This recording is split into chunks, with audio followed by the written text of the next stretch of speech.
I get asked all the time, did you ever binge? Did you ever fall off the wagon? And if so, what did you do about it?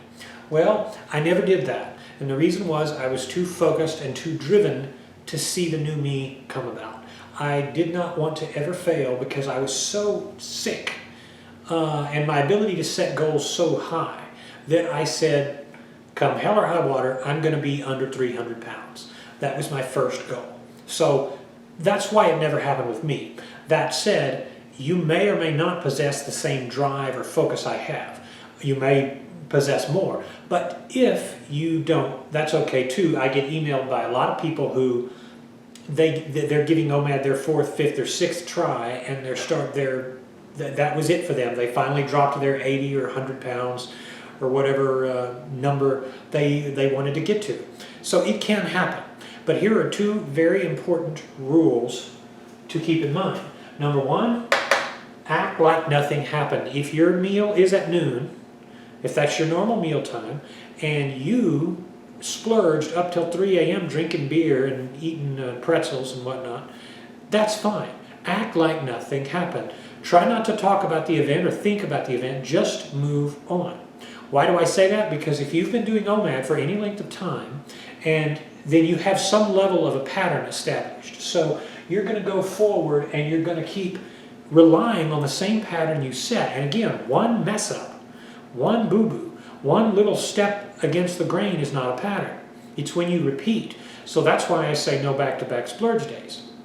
In fact, I've really regretted, to some degree, emphasizing splurge days because so many people get the idea that they are a mandatory binge. They write me and they say, I went out and I had, two large pizzas.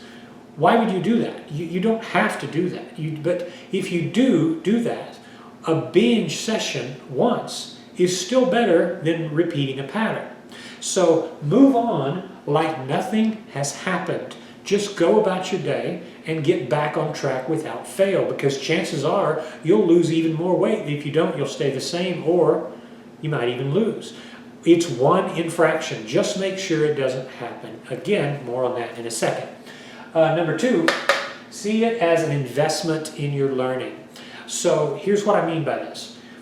Anytime you do something, even if it's, quote, a failure, you learn from the experience. Let's say you buy a product off Amazon you thought you would like. You get it, you hate it, you send it back. You didn't waste your money because now you know more about yourself. The experience, even if you had to pay to ship the item back, may indeed be worth more than it's bargained for. You may realize now, I don't like this color, I don't like this feeling, I don't like this product's, I don't like what this offering has. It's the same thing with bigger ticket purchases too. You make a purchase and you think, okay, well, it didn't turn out as well.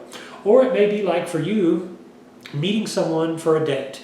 You meet someone on OkCupid or something and you talk with them and you meet up and you say, oh, I've wasted my time, this is horrible, me and this person are not compatible. Well, not so fast, because you're learning about yourself. You're learning of what you want and what to look for next go round. You're learning more about yourself, because as others learn, so do you. So it's one of those things. See splurging in the same way. If you have fallen off the wagon and you did something completely stupid, you binged on beer nuts or fudge or something like that, understand and learn from the mistake, because now you know more about your tolerance level. You know what got you into that situation. You know the social factors, the parameters that were going on that caused you to get in a position where you failed. You know all of that now. You didn't know it before. Look at it as an investment. But also consider this. For every one of you watching this who are trying to lose weight, the big thing you're going to find out is when you get below your goal weight, like I tell you, drop about 10 pounds beneath your goal weight so you have a little leeway, of a little bit of weight to adjust. When you get there, you're going to have to eventually eat more than you're eating now, which means, it certainly did in my case, probably will in your case, that you're going to have to stretch your stomach back out. When I got to 185, everybody started saying, you look too skinny. You need to put on a little muscle. You don't look right. And I ignored it for a while until I kept hearing the same comments come back up. Now, mind you, the comments were the thing that got me to lose the weight in the first place, because I was sick of being Big Joe. Everybody would criticize my weight, and it was a continual onslaught of misery for me. So that was one of the things that motivated me to change. Well, now the same thing was coming into play. People were saying, you're too skinny, add on some muscle. But in order to do that, I had to increase my activity, which demanded more calories, which demanded more food. So again, just as I changed in the first place, I had to make a change again. Not every stage in life is complete by itself. You're going to get to a point where you have to change. So see it as an early investment. See your failures as an early investment in going forward and eating more when the time comes to eat more. So you'll know what it'll be like to be afraid of a plate of food and then to have to be able to eat a little more. So it was very scary for me to go into maintenance because I had to make peace with the fact that food was what got me fat. So I had beaten that. Well, here I am going to start eating again. How's that going to work? I had to make peace with it. You have to make peace with your fears or they will forever control you. And of course, I found that maintenance is much easier than most people make it sound.